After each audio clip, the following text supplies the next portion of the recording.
Keçirik gündəlikdə olan birinci məsələyə. İlk məsələ məhz təşkilati məsələlərlə bağlı olduğundan, əlbəttə ki, mənim bu məsələdə ən böyük yardımçım Adil bəy olacaq. Adil bəy, ilk məsələ İnsan Hüquqları Komitəsinə sədr seçkisi, namizədlərin təqdimatı və gizli səsvermə.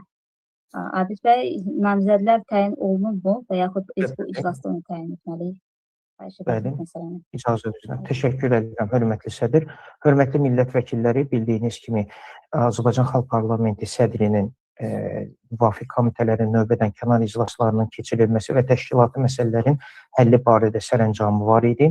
Həmin sərəncama əsasən bir-bir həmin komitələrdə bütün təşkilati məsələlər həll olunmalıdır. Bugün biz iki komitənin sədr seçkisini həyata keçirəcəyik. İlk növbədə İnsan Hüquqları Komitəsinin namizədlər var. Protokolda hörmətli millət vəkillərinə təqdim edilib iclasın. Deməli, namizədlər 1. Ayla xanım Eyvazova, 2. Camal bəy Bağırzadə, 3. Validə xanım Əhmədova. Hörmətli sədr, buyurun. Mən arxada bülleteni hazırlayana qədər. Buyurun. Yəni, İnsan Hüquqları Komitəsinin sədr seçkisi. Yəni, 3 namizəddən biri sədr seçilməlidir. Mən namizədlərə söz vermək istəyərdim. Kim danışmaq istəyirsə, buyursun. Bir daha namizədləri səsləndirərdiniz, Abid bəy. 1. Ayla Eyvazova hazırda iclasda yoxdur. 2. Camal Bağırzadə millət vəkili hazırda iclasdadır və 3-cüsü Validana Əhmədova hazırda iclasdadır. Camal bəy, komitədə sədr seçimi ilə bağlı bir namizəd kimi edəcəyiniz varsa buyurun. İnsan Hüquqları Komitəsi məsuliyyətli bir vəzifədir. Mən əvvəl də bu komitənin sədri olmuşam, sonra müəyyən səbəblərə görə istifa verdim. Amma vəziyyəti nəzərə alaraq hesab edirəm ki, son zamanlar baş vermiş bu hadisələrlə belə qərara gəldim ki, həm insan haqları pozulur Azərbaycanda, hər addım pozulur. Təkcə insan haqları yox. Ümumiyyətlə bizim dövlətçiliyimizdə deqradasiya yaranır. Dövlət öz quruluşunu itirməkdə davam edir. Hara gedir dövlət bilinmir. Bu da nəticədə insan haqlarının pozulmasını gətirib çıxardır. Milli Məclis 51 olub Ali İcra Orqanından nə istəyir eləyir. Gizlindən qərarlar verirlər, girgindən dəyişikliklər edirlər. Bu hara gedib çıxacaq? Ən böyük problem sərhədi yenə bağladılar. Heç bir əsas olmadan. Ən böyük problem də çoxdur, hamısı da insanların hüquq və azadlıqların pozulmasını gətirib çıxarır.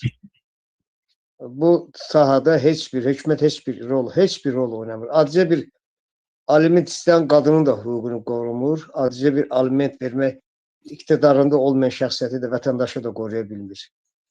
Heç nə. Hər şey sıfır vəziyyətindədir.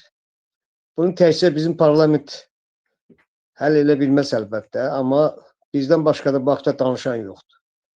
Bir-iki müxalifət vardı, tutdular, basdılar içəri. Hamı da gizlənib.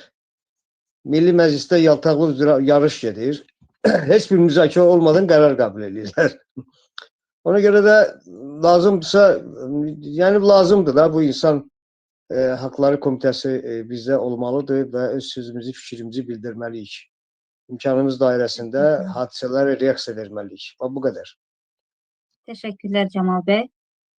Bülten artıq hazırdır. Validə xanım söz demək istəyirsə buyursun. Axşamınız xeyir, hörmətli sədr, axşamınız xeyir, hörmətli millət vəkilləri. Mən də öz hətta vəkil kollegiyamdan da xahiş edirəm ki, İnsan Haqları Komitəsinin sədri Camal bəy bir hüquqşünas olaraq Camal bəyə səs versinlər. Mən də Camal bəy tərəfini səs verməyə özümüz səs verəsin. Sağ olun. Təşəkkürlər Validə xanım.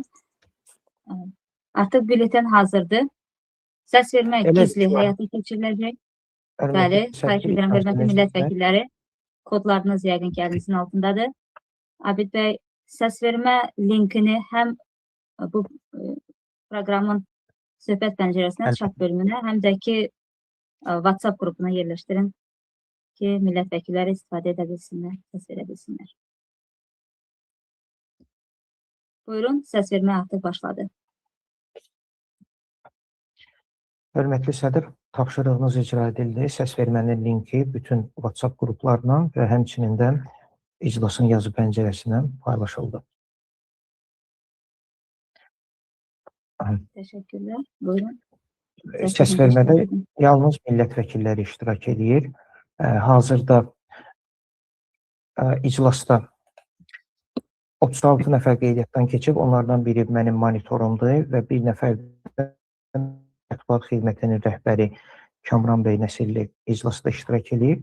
34 millət vəkili hal-hazırda iclasda iştirak edir. Buyurun, sizə təqdim edilmiş kodlarla gizli səs vermək.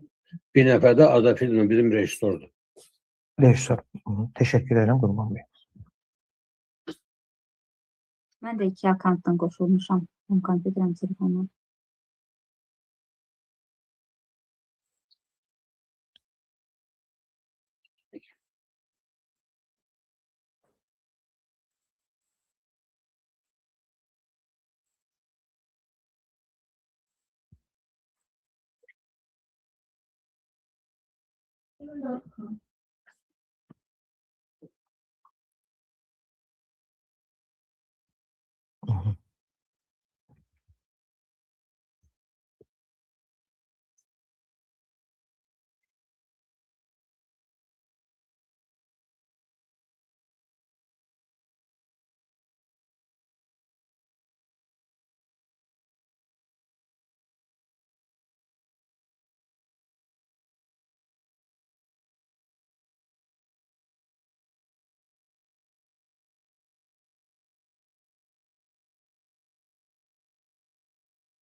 Artıq 22 nəfər səs vermədə iştirak edib, 23 oldu.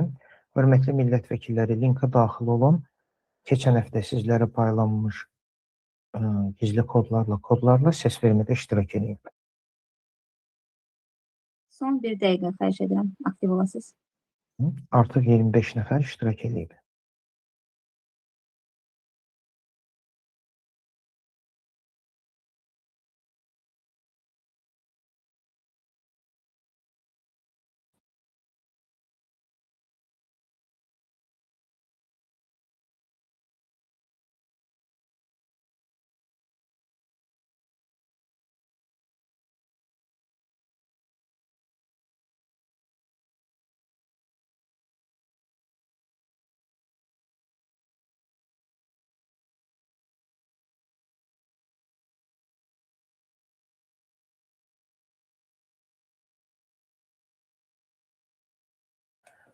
Hörmətli sədr, 29 millət vəkili səs vermədə iştirak edib.